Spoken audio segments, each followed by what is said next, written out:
오늘 말씀으로 그 빌립보서를 이제 끝내게 됩니다. 17번에 걸쳐서 귀한 하나님의 은혜가 우리 가운데 있었습니다. 잘 아시다시피 빌립보서는 두 가지의 별명, 또 다른 제목이라고 할 수 있는 두 제목을 가지고 있습니다. 첫째는 이 빌립보서는 옥중서신이다, 그렇게 말을 합니다. 바울이 감옥에 갇혔을 때 보낸 서신입니다. 근데 그 감옥은 지금 우리가 생각하는 것처럼 여러분 혹시 감옥에 가보신 적이 있으세요? 네. 저는 한번 구경을 갔었는데 밥을 같이 한번 먹어봤습니다. 근데 제 느낌에 집밥보다 낫더라고요. 우리 집에서는 그저 맨날 그건데 딱 식당에 가니까, 교도소 식당에 가니까는 그 메뉴가 있는데 메뉴가요, 된장국, 미역국 이런 건 기본이고, 어떤 때는요 햄버거도 나오더라고요. 햄버거 나오더라고요. 저희 집에 없거든요. 그래서 제가 참 감옥 가서 사는 것도 축복이겠거니, 그렇게 어린 때 생각한 적이 있을 정도로 지금 감옥은 좀 다르죠. 사도 바울이 있었던 그때의 감옥은 지하 감옥이었어요. 빛이 거의 안 들어오는 어두컴컴한. 제가 유럽에 가서 한번 이렇게 주로 교회를 순례하면서 그 사도 바울이 갇혔을 만한 그런 종류의 감옥을 제가 가본 적이 있어요. 지하인데요, 너무 습하고 어둡고, 또 거기에는 착고라 그러잖아요. 우리를 말하면 이게 뭐죠? 이게 저기 춘향이 아줌마가 했던 거, 이걸 뭐라 그러죠? 예? 칼, 맞아요, 칼. 그와 비슷하게 착고 같은 거가 있는데, 거기다 또 고문도구가 있어가지고 인권도 없고요. 거긴 그냥 갇히면 죽는 거라고 생각하면 돼요. 그런 곳에 사도 바울이 갇혔다는 것이죠. 그러니까 죽을 날만 기다립니다.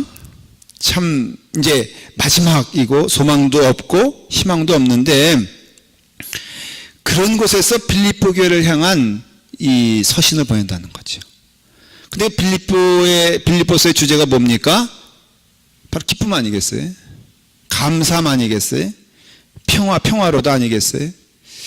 그러니까 이 옥중서신이지만은, 그러나 그 감옥에 있는 자가 감옥 밖에 있는 사람들에게 참 소망을 얘기하고 기쁨을 얘기했다. 그게 옥중서신이에요. 그 다음에 또 이 빌립보서는 어떤 제목을 가지고 있냐면은 희락의 복음을 가지고 있어요. 그래서 기쁨의 서신이라고도 하는데, 감옥에서 썼는데 기쁨이래요. 반복해서 사용하지 않습니까? 인사말도 아니고 그냥 지나가는 말이 아니라 참으로 나는 기쁘고 참으로 나는 감사하다. 여러분, 범사에 감사하십시오. 이게 옥중에 쓴 거거든요. 쉬지 말고 기도하십시오. 옥중에 쓴 거거든요. 그러니까 늘 주 안에서 찬송이 넘칠지어다. 사도 바울이 늘 쓰기를 기뻐하던 인사가 있었어요. 은혜와 평강이 여러분들에게 넘치기를 바랍니다. 근데 이것이 다 감옥 안에서 쓰여진 것이라 이거죠. 그러니까 사도 바울은 자기 형편이 춥고 괴롭고 언제 죽을지 모르는 형편인데도 나도 기쁠 뿐 아니라 이 편지를 받는 여러분들에게도 이런 기쁨이 있기를 간절히 축원합니다. 그래서 이 두 가지의 의미가 있기 때문에 이 빌립보서를 포함한 이 바울의 말씀이 참 우리에게 중요한 내용이 된다는 것이에요. 오늘 말씀은 그 소제목을 보면요, 빌립보 사람들의 선물, 그렇게 10절에 되어 있고, 그 다음에 21절에 보면은 끝에 인사, 이렇게 되어 있습니다. 오늘 이 말씀은 사실은 사도 바울이 빌립보 교회가 사도 바울에게 보여줬던 그 마음에 대해서 감사하다는 거예요.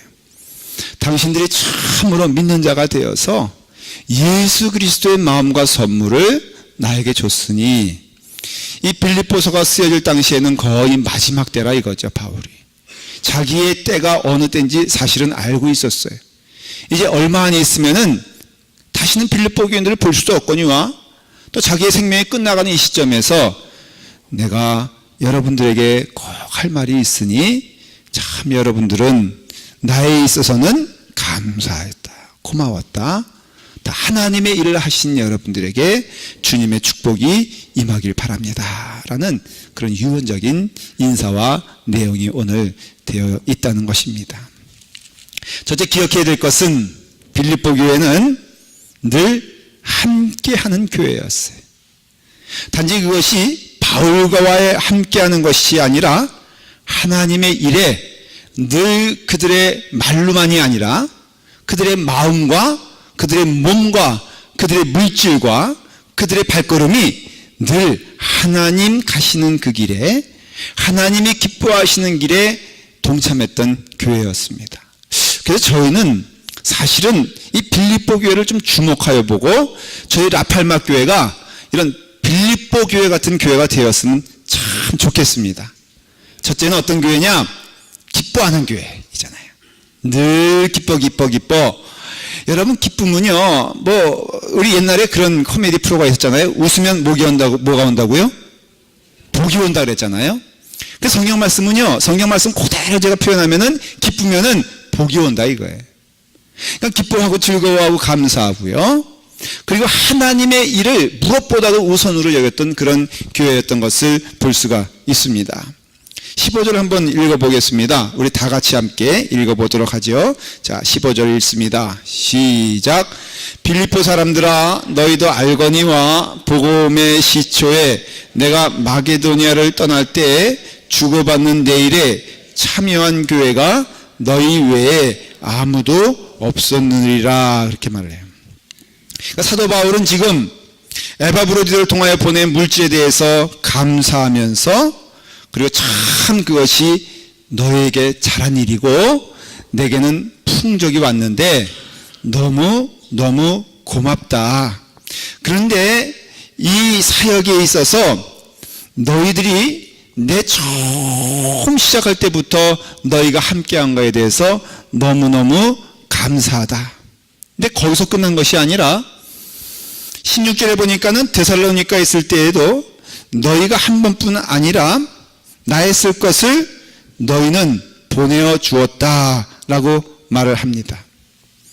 그리고 마지막에도 사도 바울이 이 고백한 게 뭐냐면 너희가 나의 마지막의 사역에 있어서도 늘 함께 해주어서 너무 감사하고 고맙다, 그런 뜻이에요. 이게 무슨 얘기냐면은 사도 바울이 빌립보 교회를 세우고 이제 다음 사역을 위해서 떠날 때 이미 빌립보 교회는 어떤 교회였다? 선교하는 교회였다라는 것이에요. 빌립보 교회가 어떤 형편이었는지 제가 나중에 설명을 드릴 거예요. 그러니까는 어떻게 보면 선교할 수 없는 상황인데 선교했다는 뜻이고요. 도와줄 수 없는 상황인데 도와줬다는 뜻이고, 이 빌립보 교회는 처음부터 이 바울을 돕는 일, 하나님의 일에 동참하는 일에 넘버원이었던 교회예요.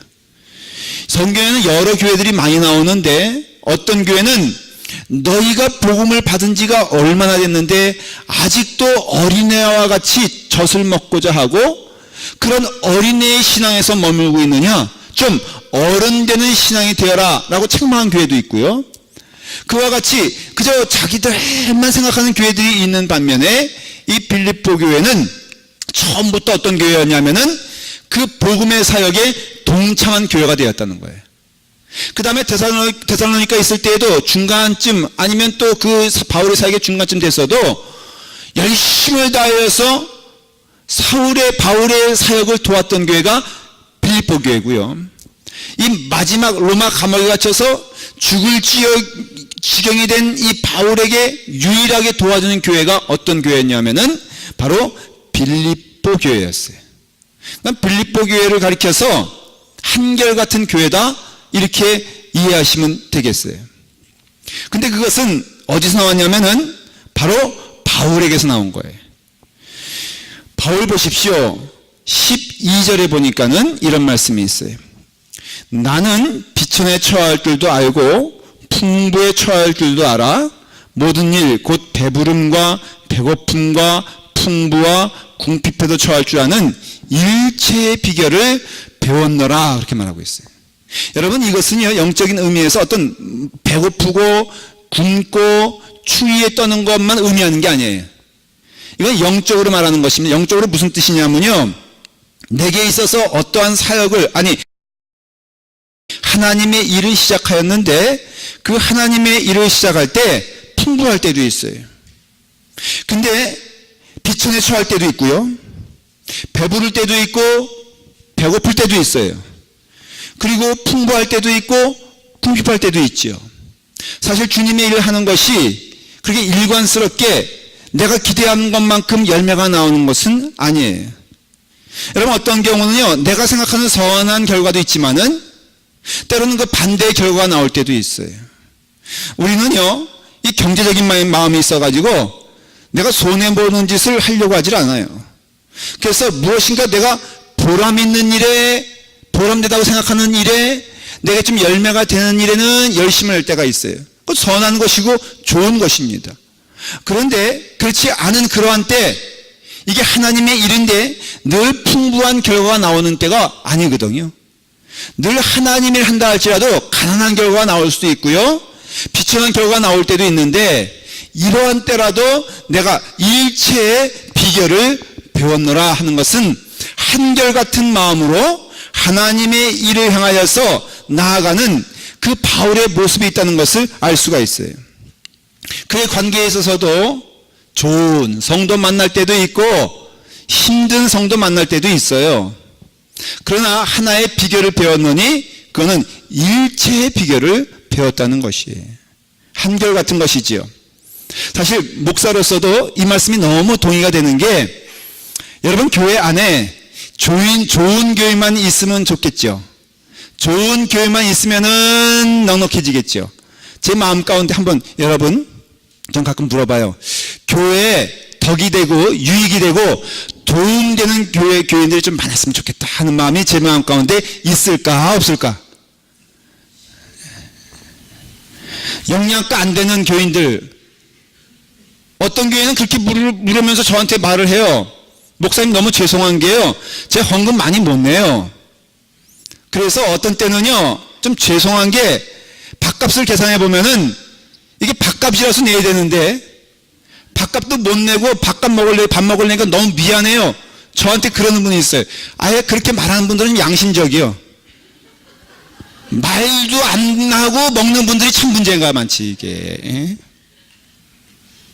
그래서 그분들이 정말 진실한 마음으로 그렇게 말을 해요. 목사님, 오히려 제가 우리 교회에 있으면은 도움이 되기보다도 짐이 되는 경우를 많이 보게 돼서 나오긴 나오는데 정말로 죄송한 마음으로 나옵니다. 어떤 때는요 밥을 먹어도 너무 눈치가 보여요.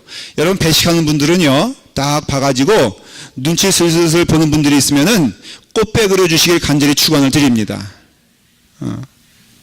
여기서 말씀을 드릴게요. 전혀 그런 거 없으니까는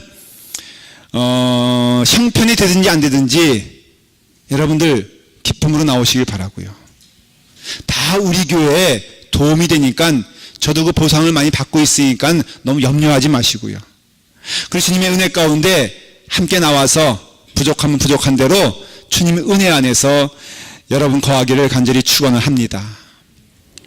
이게 일체의 비결이에요. 사실 사도 바울이 한 얘기는 이게 그냥 물리적인 얘기를 한 것이 아니라 영적으로 내게 있어서 궁핍한 때도 있다. 자 보십시오. 빌립보서 멀리 가지도 않아요. 1장 15절에 보니까는 어떤 이들은 투기와 분쟁으로, 어떤 이들은 착한 뜻으로 그리스도를 전파하니, 바로 이 말이에요. 사도 바울이 감옥에 갇히니까는 어떤 이들은 착한 뜻으로 사도 바울을 대신해서 열심히 복음 전해야 되겠다, 그런 경우도 있지만은 어떤 경우는 투기와 분쟁으로 야 사도 바울이 감옥에 갇혔대, 잘 됐다, 이럴 때 우리가 한번 열심을 내서, 그런 뜻이에요. 어떤 이들은 내가 복음을 변증하기 위해 세우심을 받은 줄 알고 사랑으로 하나, 그들은 나의 매임의 괴로움을 더하게 할 줄 생각하여 순수하지 못하게 다툼으로 그리스도를 전파하느니라. 그런데 그러면 어떠하랴? 거칠애로 하나 참으로 하나 무슨 방도로 하든지 전파되는 것은 그리스도시니 이로써 나는 기뻐하고 또한 기뻐하느니라. 여러분, 사도 바울은요, 풍부할 때도 그렇고 비천에 처할 때도 그렇고 어느 환경이든지 일체의 비결을 배웠대요. 그 일체의 비결은 어디서 나오냐면은 예수 그리스도 안에서 거하는 자들이 받는 축복이다 이거예요. 나의 간절한 기대와 소망을 따라 아무리든지 부끄러움을 하지 아니하고 지금도 전와 같이 온전히 담대하여 살든지 죽든지 내 몸 안에서 그리스도가 존귀하게 되려 함이니 이는 내게 사는 것이 그리스도시니 죽는 것도 유익하다 그랬어요. 그러니까 바울은 어떤 사람이냐면요, 내게 있어서 좀 열매가 나타나는 것 같은 그런 보람된 시간이나 아무리 열심히 해도 어떤 경우는 반대가 나타나고요, 분란이 생기고요, 힘들고 어려워도 그러나 내게 있어서 그리스도시니 그리스도가 내 안에 살기만 한다면은 내가 어떠한 형편이 되든지 만족하고 감사하고 기뻐하노라 그래요. 여러분, 하나님께서 뭘 주셔서 내 기쁨이 있어야 기뻐하죠, 이게 아니라 환경이 변하는 것이 아니라, 환경은 여러분 말씀을 드렸잖아요, 예수 그리스도를 믿기 전이나 믿으나 환경은 똑같아요. 환경이 변하는 게 아니에요, 내가 변하는 거지. 내 안에 예수 그리스도가 있으면은 그 삶은 기쁘도다고, 내 안에 세상에 있으면은 늘 내 마음 가운데 염려와 근심과 분이 있다는 거예요.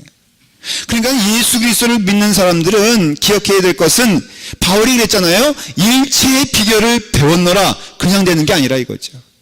하나님께 가까이 가면 가까이 갈수록, 기도 생활 열심히 하면서 주님께 나가면 나갈수록 우리 가운데는 일체의 비결이 오게 되는데, 그것은 어제와 다르게 오늘 예수 그리스도로 인하여 어제는 분이 났던 것이 내게는 오늘 감사하게 되고 기쁨이 되고 축복이 되는 것을 경험한다는 것이에요. 제가 일체의 비결을 저의 삶에 적용해 보니까는, 하나님이 내게 주신 모든 사람이 다 좋은 사람이겠습니까? 라는 질문에 결론적으로는 다 좋은 사람들이라 이거예요. 왜냐하면 하나님은 내게 있어서 다 가장 적절한 것을 주셨기 때문에, 때로는 힘든 성도들도 그 성도들이 내게는 복이 되는 것이고, 내게도 복이 되고 그에게도 복이 되는 은혜가 우리 가운데 넘치게 되는 것을 경험하게 돼요. 성도들 사이에도 내 편 가르지 마십시오. 사실 교회가 그럴 수 있느냐, 이 초대교회와 성경에 나오는 교회들 보면은 내 편 갈라지기가 참 좋은 구조가 교회인 것을 알 수가 있어요. 그러니까 조심하고 경계해야 되는데, 그러할 때 내 편 가르는 것은 죽는 길이라 이거예요. 그러니까 내가 한결같은 마음으로 그저 하나님이 내게 주신 은혜가 있다면은, 나눌 수 있는 것이 있다면은 나누며 살아가는 것이 축복이라 이거예요. 하나님은 어떠한 분입니까? 하나님은 모든 것을 합력하여 선을 이루는 하나님이신 줄 믿으시기를 바랍니다. 그러니까는 그 하나님의 은혜 가운데 이와 같은 바울의 삶이 이 빌립보의 삶이 되는 것이고, 빌립보 교인들의 삶과 바울의 삶 가운데 하나 꼭 매치되는, 이렇게 하나가 되는 게 있는데, 이게 뭐냐면은 바로 사나 죽으나 예수 그리스도가 내 안에 있으면은 내게 있어서는 때로는 풍부에 처하는 것도, 가난에 처하는 것도, 넉넉한 것도, 부족한 것도 다 하나님 안에서 주시는 축복이기 때문에 내게 있어서는 한결같은 마음으로 살기를 하나님께서 원하신다는 것이, 그 한결같은 마음이 무엇일까? 성경은 말해요, 나누는 삶이고 주는 삶이고 바치는 삶이고, 나를 사용하여서 그 내 이웃이 유익하는 삶을 하나님은 축복받는 삶이라고 말하고 있는 거예요. 그러니까 바울의 삶과 빌립보 교인들의 삶의 공통점이 무엇이라고요? 사나 죽으나 예수 그리스도가 내 안에 있어서 그 예수 그리스도의 삶을 살아가는 것인데, 이 풍부에 처할 때는 다 잘할 수 있어요. 그러나 비천에 처할 때, 가난할 때, 열매가 없을 때, 힘들고 어려울 때, 그때라도 그 사역과 그 사명을 감당할 수 있는 것이 결국은 17절에 보니까는 오직 너희에게 유익하도록 풍성한 열매를 구함이라. 이게 여러분들에게, 저에게 풍성한 유익이 된다는 것이에요. 그것이. 자, 빌립보 교회로 넘어옵니다. 바울이 그러한 삶을 살았잖아요. 빌립보 교회도 동일하게 그러한 삶을 살았어요. 여러분, 바울을 돕는 교회들이 빌립보 교회만이 아니었어요. 여러 교회들이 이 바울을 도왔습니다. 그런데 놀라운 것은 여러 교회들이 돕다가 어느 시점에서 바울의 사역에 동참하지 않는 것을 발견하게 돼요. 왜 그럴까? 바울이 풍부하게 보일 때에는 막 열심히 헌금하고 선교하고 함께 했어요. 근데 바울은 수 없는 모함과 모략을 당한 사람이고 오해를 받은 사람이에요. 그래서 여러분들 곳곳에서 바울에 대한 이야기가 나오는데 뭐 저가 진짜 사도냐 막 그런 이야기가 나오니까는 여러 교회들이 돕다가 바울은 좀 이상한 사람인가 봐 라는 마음을 가지고 돕는 것을 꺼려하는 지경에 이르렀어요. 근데 빌립보 교회는요 그렇게 하지 아니하고 바울이 처음 시작할 때부터 중간에 어떤 소리가 들려오든지 믿음 안에서 하나님이 쓰시는 것을 믿고 끝까지 함께하는 사람들이 빌립보 교인이라는 거예요. 거꾸로 오히려 말씀드린 대로 풍부할 때 하는 것은 오히려 돼요. 문제가 없어요. 여러분 그래도 보람있고 열매 있는 일에 여러분들의 시간과 여러분들의 물질이 투자되는 것은 아깝지 않습니다. 그런데 언뜻 보기에 이 열매가 없는 것처럼 보이는 것에 우리가 우리의 물질과 우리의 모든 것을 투자하는 것은 참 쉬운 일이 아니에요. 교회 안에서도 사실은 그런 유혹받을 때가 많이 있어요. 교인들 간에도 말이에요. 때로 보면은 여러분 유익하고 좀 도움될 만한 사람에게 시간을 투자하고 헌신하는 것이 좀 보람이 있을 수가 있죠. 근데 그렇지 않은 영혼을 놓고 기도한다는 것은 참 쉬운 일이 아닙니다. 마찬가지로 지금 빌립보 교회에 닥친 일이 그것이었는데 빌립보서 4장 14절에 뭐라고 되어 있냐면 이렇게 되어 있어요. 그러나 너희가 내 괴로움에 함께 참여하였으니 잘하였도다. 이게 무슨 얘기냐면은 빌립보 교인들이요 내가 당신들에게 참 감사한 일이 하나 있습니다.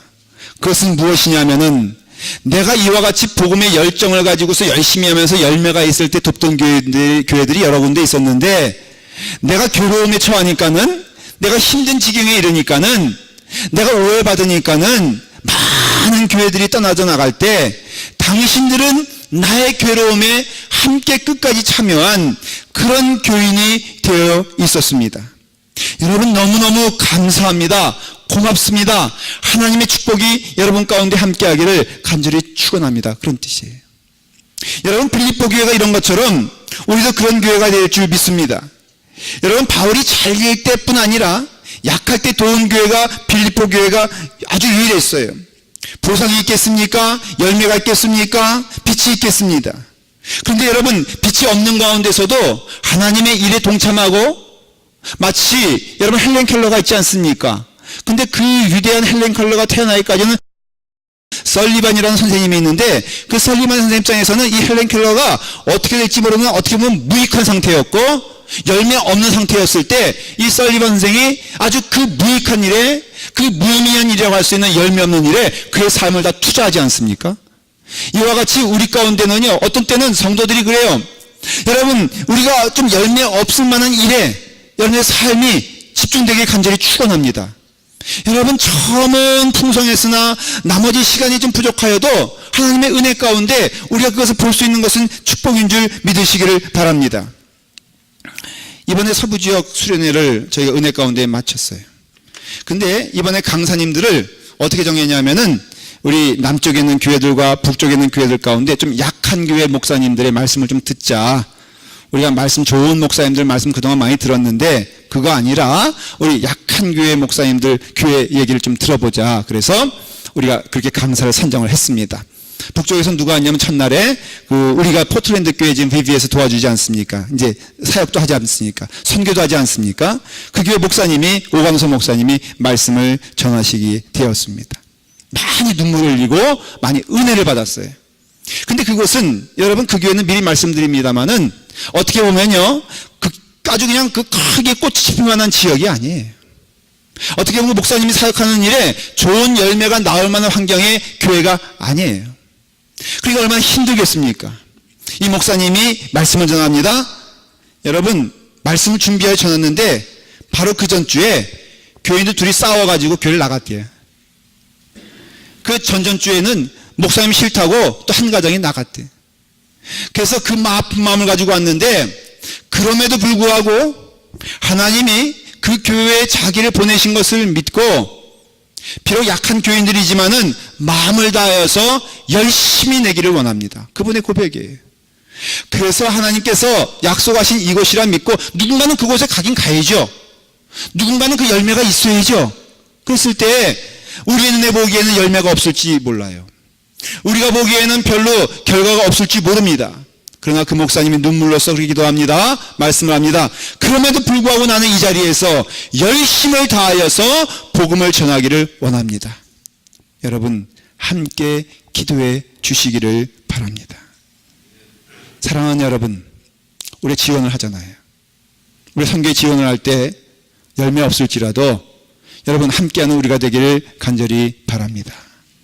풍족할 뿐 아니라 비천에 처할 때라도 일체의 비결을 배웠으니 나의 삶의 모습에 있어서 여러분, 내가 좀 풍족한 사람에게만 내 마음을 바치는 것이 아니라 비천한 사람을 위해서도 내 마음이 있기를 간절히 바랍니다. 내게 득이 되고 내게 도움이 되는 사람에게만 하나님의 영광이 임하길 바라지 말고, 약하고 부족한 영혼에게도 주님의 은혜가 넘칠 수 있도록 나의 마음이 일체의 비결이 되기를 간절히 바랍니다.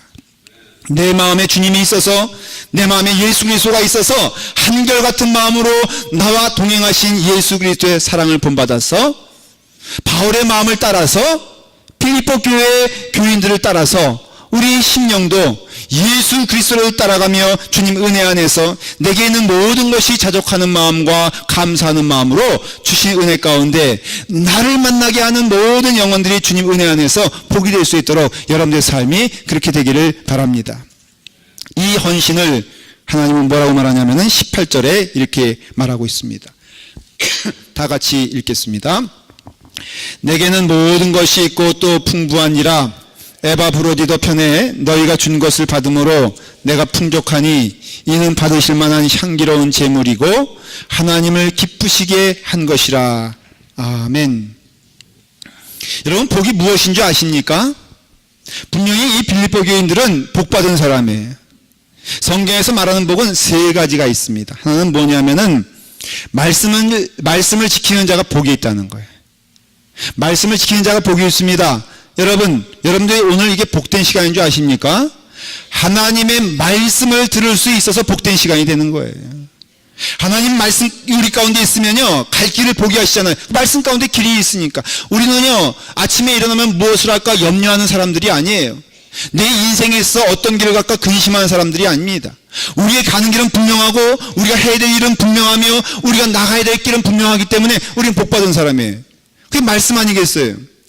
보라, 내가 속히 오리니 이 두루마리의 예언의 말씀을 지키는 자는 복이 있으리라 하더라. 요한계시록에 분명히 마지막 때에 말씀하신 것이 무엇이냐? 하나님의 말씀이 있고 그 말씀을 지키는 자는 복된 자라고 말하고 있어요. 여러분, 이 세상에 로또 당첨되는 게 복이 아니라, 이 세상에서 성공하는 게 복이 아니라 하나님 말씀이 그 안에 있어 그 말씀이 내 심령을 울리고 성령님의 인도하심을 따라서 그 말씀 따라 살아갈 수 있는 것이 복인 줄 믿으시기를 바랍니다. 두 번째는 뭐가 있냐면 구원받은 게 복이에요. 구원받은 게. 주께서 그 죄를 인정하지 아니하실 사람은 복이 있도다. 로마서에 기록하고 있잖아요. 그러니까 우리가 복받은 것은 예수 그리스도를 믿어 주님 은혜 안에 우리는 다 죽을 자라는 것이죠. 이 세상에 예수 그리스도 없는 우리의 전의 인생과 모든 인생은 동일하게 불행한 인생이에요. 왜냐하면 마지막이 지옥이기 때문에.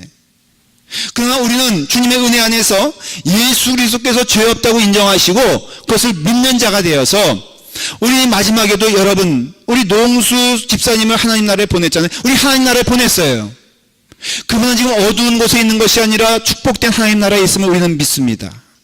여러분, 마찬가지로 우리에게도 언젠가 그때가 올 텐데 그때는 두려운 시간도 아니고 근심한 시대가 아니라 오히려 하나님께 감사하며 찬송하며 이 땅의 모든 수고와 이 땅의 모든 일이 끝날 그쯤에는 하나님의 영광이 우리 가운데 있기 때문에 우리는 복된 사람이라 성경은 말하고 있는 것이에요. 여기에 하나님의 큰 축복이 뭐냐면은 나누는 자가 복이 있다고 말하고 있어요. 마태복음 5장 3절부터 보면은 이런 말씀이 나옵니다. 심령이 가난한 자는 복이 있나니 천국이 그들의 것이며 애통한 자는 복이 있나니 온유한 자는 복이 있나니 의에 줄이고 목마른 자는 복이 있나니 궁휼 여기는 자는 복이 있나니 마음이 청결한 자 화평하게 하는 자 의를 위하여 박해를 받는 자는 복이 있나니 천국이 그들의 것이며 그렇게 말하고 있어요. 여러분, 우리가 이 말씀은 무슨 뜻이냐면요, 하나님께 드리며 이 땅에서 나누는 삶을 살아가는 자, 나로 인해서 도움이 되는 삶을 살아가는 자는 복받는 삶인데 천국이 늘 그와 함께 한다고 약속하고 있어요. 세 가지 복이 있어요. 여러분, 은혜 가운데 여러분 구원받은 것이 복인 줄 믿으시기를 바랍니다. 말씀 가운데 함께 할 수 있는 은혜, 이것을 지킬 수 있는 것도 복인 줄 믿으시길 바랍니다. 또한 이 땅에 살면서 우리가 나누는 자가 되어서 주님 은혜 안에서 축복된 삶을 살게 하시니 얼마나 감사한지 모르겠습니다. 바울은요, 에바브로를 통해서 성도들의 정성 어린 헌금을 받으면서 이것이 너무너무 감사한 거예요. 그래서 그 빌립보 교인들에게 말합니다. 이것은 나에게 드린 예물이 아니라 하나님께 드리는 예물이 되며 이것은 분명코 하나님이 기뻐 받으실 만한 향기로운 제물이 되니 여러분 빌립보 교인들이여 당신들에는 복이 되고 복이 되는 성도들입니다 그랬어요. 제가 오늘 15절부터 18절까지를 조금 제가 다르게 번역한 것을 읽어드려 볼게요.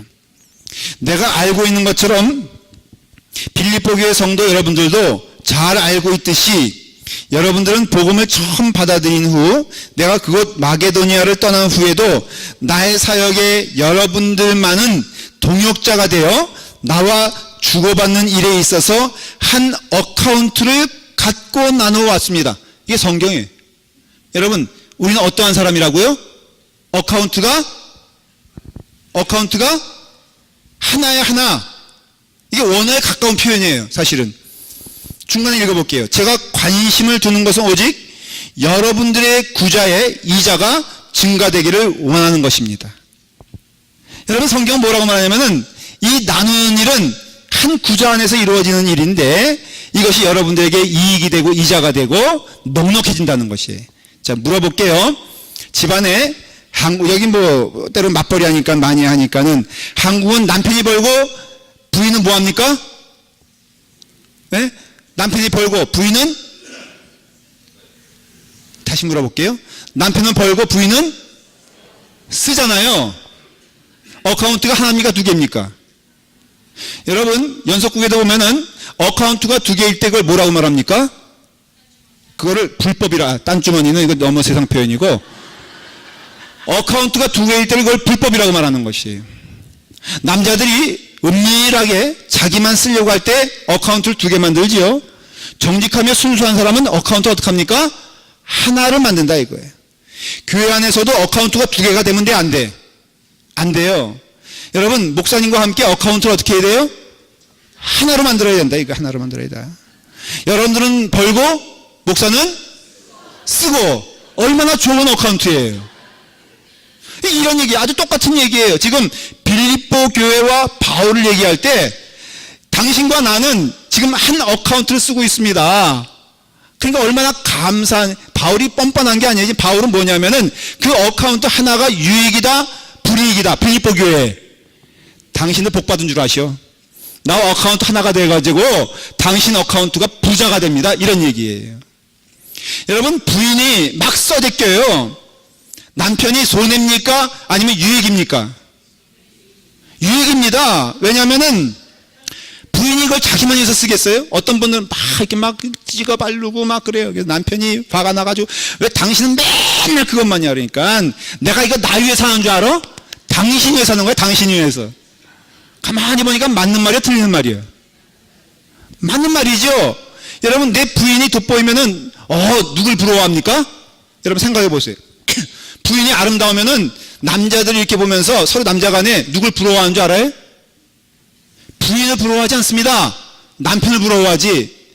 그러니까는 결국은 가만히 생각해 보면은 우리 아들이 내 어카운트 쓰는 것, 내 부인이 내 어카운트 쓰는 것, 아니 성도들 간에 내 어카운트와 당신 어카운트가 같은 것인데 저 사람이 좀 나에게 짐이 되는 것처럼 보이는 그런 어카운트를 사용해도 그것이 누구에게 유익이 된다? 내게 유익이 된다는 것이에요. 그러니까 이것은 손해보는 것도 아니고 오히려 하나님이 주시는 축복의 가장 중요한 모습은 무엇이냐면은 나를 들여 하나님께 헌신하는 것이 결국은 내게 손해가 되는 것이 아니라 복이 된다는 것이에요. 사실 그렇죠. 나누는 것도 내게 있으니까 나누는 거지 없으면 나눌 수가 없잖아요. 그러니까 나눌 수 있는 것도 사실은 복이에요. 여러분 나누는 것도 축복이라는 것이지요.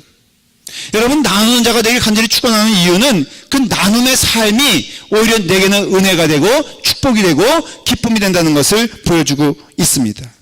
목사님, 저도 그런 형편이 되었으면 좋겠어요. 그럼 저는 돕는 일에 열심을 낼 거예요. 사실 오늘 빌립보 교회를 통해서 우리가 깨달아야 될 것이 있는데 이 빌립보 교회는 지지리도 강한 교회였어요. 넉넉하지 않은 교회였어요.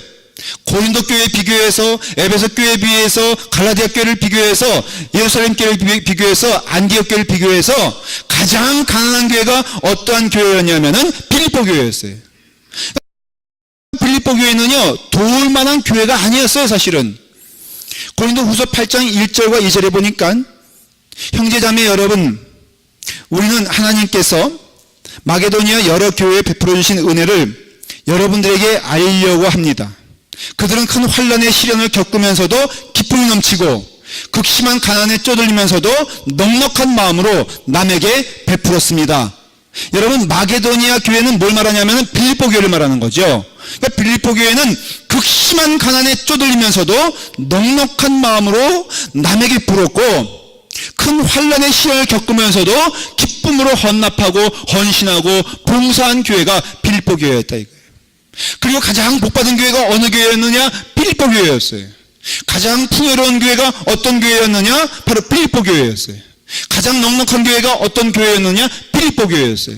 여러분 인생 가운데 가장 넉넉한 인생은요 나눌 수 있는 나눔의 삶을 살아가는 성도가 복된 삶인 줄 믿으시길 바랍니다. 물론 이 가운데는 도움을 받아야 될 영혼이 있어요. 분명히 있습니다. 그 영혼도 축복된 영혼이고 소중한 영혼이에요. 제가 청년부 우리 셀트스 교회 옛날 그 우리 교회 구교회 이름인 교회 전도사로 있을 때 청년부에 예배는 안 오고 밥 먹을 때만 오는 청년이 있었어요. 얄며요 미워요. 아주 근데 오면서도 얼마나 당당한지 어떤 교인처럼 너무 죄송해요 목사님 밥값도 못해서 이것도 아니고 이 교회 밥맛이 제일 좋대나 여러 교회 다녀봤는데 그래가지고는 예배도 안 드리고 예배 시간 끝나고 밥을 먹는데 얼마나 미운지 몰라. 근데요 여러분 그 영혼도 하나님이 보내주신 영혼이에요. 설마 밥만 먹으러 왔겠어요? 여러분 미안하니까 얘기한 거지. 그런 경우들이 많이 있어. 어떤 경우는 나는 젓가락만 들고 올래. 여러분 오주가 없으면 젓가락만 들고 오겠어요. 그러니까 젓가락만 들고 오는 영혼들은 그래 그렇다 하고 인정을 하고 나는 어떠한 사람이 되어야 되느냐?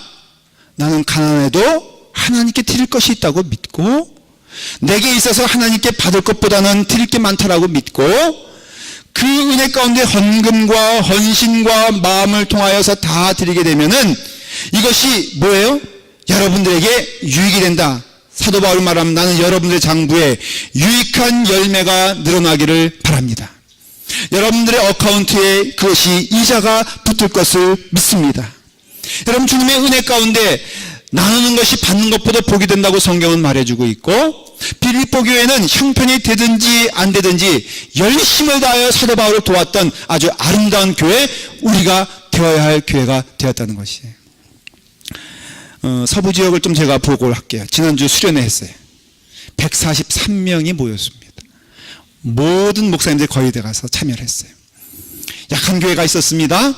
함께하지 못할 교회가 있는데 감사하게도 헌금이 많이 들어와서 그 목사님들을 다 초대할 수 있어서 거의 예외 없이 다 함께 모여서 은혜 가운데 축제를 벌였습니다. 은혜 많이 받고 위로 많이 받고 또 내년이 기다린다면서 목회자 자녀들까지도 복된 시간을 보냈습니다. 헌금 누가 제일 많이 했습니까? 어느 교회가? 예? 많은 교회들이 헌금을 했는데 헌금 이야기 해볼게요. 어느 교회가 제일 헌금 많이 했게? 예? 라팔마 교회가 제일 많이 했어요? 아직 여기서 확실히 누구 지금 우리가 했나? 난 한 적도 없는데 회개하시오. 한 적 없는 분들은 하시면 돼. 근데 여러분, 제일 많이 헌금한 교회가 라팔마 교회예요. 라팔마 교회. 할렐루야. 그럼 물어볼게요. 제일 가난한 교회가 어떤 교회였나? 라팔마 교회예요. 어쩌면은 가끔 이 헌금을 비교하는 그 일들이 생겨요. 우리 교단에 보고할 때 사실은 여러분들의 헌금과 재정 상태를 모든 것이 교회에다 본부에 보고가 돼서 우리 목사님들은 어느 교회가 몇 명이고 어떤지를 다 일목요연하게 알 수가 있어요. 어쩌면 교인 대비 숫자 그렇게 못 살아. 예? 하여간 대표적으로 라팔마 교회가 못 사는 데는 넘버 1, 2 될 거예요. 인원수로 따지면은. 근데 여러분, 우리가 빌립보 교회 같지 않습니까? 열심을 다해서 나누었어요. 우리 열심히 선교의 지경을 넓혀가고 있습니다. 포틀랜드 교회도 우리의 힘에 부치지만은 열심을 다해 도와주기 원합니다. 여러분, 성도들 간에도 우리의 심성이, 우리의 마음이, 우리의 심령이 받기보다도 나눠주는 일에 열심을 다하면은 이게 복받는 길인 줄 믿습니다. 저는 우리 교회가 그런 어카운트가 늘어나는 풍요로움이 넘치는 그 은혜가 되길 간절히 바랍니다. 여러분, 형편이 되지 않는다? 아니요. 여러분, 성경은 여러분들에게 분명히 말하고 있어요. 믿음으로 여러분들을 헌신하게 하십시오. 여러분들의 헌금이 귀하게 쓰여집니다. 여러분들의 봉사가 아름답게 열매 맺습니다. 이것이 남에게만 유익이 아니라 오히려 내게 유익이 되며 내게 복이 되며 하늘의 어카운트에 하나님의 축복의 마음 가운데 우리가 있다는 것을 성경은 분명히 말해주고 있다면은 여러분, 오늘은 결단하셔야 돼요. 배워야 됩니다. 깨달아야 됩니다. 여러분, 나누는 삶을 살아가십시오. 때로는 흔들리고 어려운 환경 가운데라도 믿음을 잃지 말고 일체의 비결을 배워서 예수 그리스도 은혜 가운데 흔들리지 아니하고 주님의 길 가는 여러분 되기를 간절히 축원합니다. 기도하겠습니다. 아버지 하나님, 주님 은혜 안에서 우리를 불러주시고 축복하신 은혜가 우리 가운데 넘치게 하심을 감사합니다. 아버지 하나님, 우리의 재물이 향기로운 재물 될 수 있도록 인도하여 주시옵소서. 사람의 마음으로 드려지는 재물 되지 않게 하시고 신령과 진정으로 드려지는 한결같은 마음으로 드려지는 주님의 축복된 예물 될 수 있도록 인도하여 주시옵소서. 아버지 하나님, 저희를 불러주셔서 주님의 자녀로 삼아주셨사오니 그 은혜 안에서 주님을 향하여서 열심을 다해 나가는 주의 백성 되게 하여 주시옵소서. 예수님의 이름으로 기도드리옵나이다. 아멘.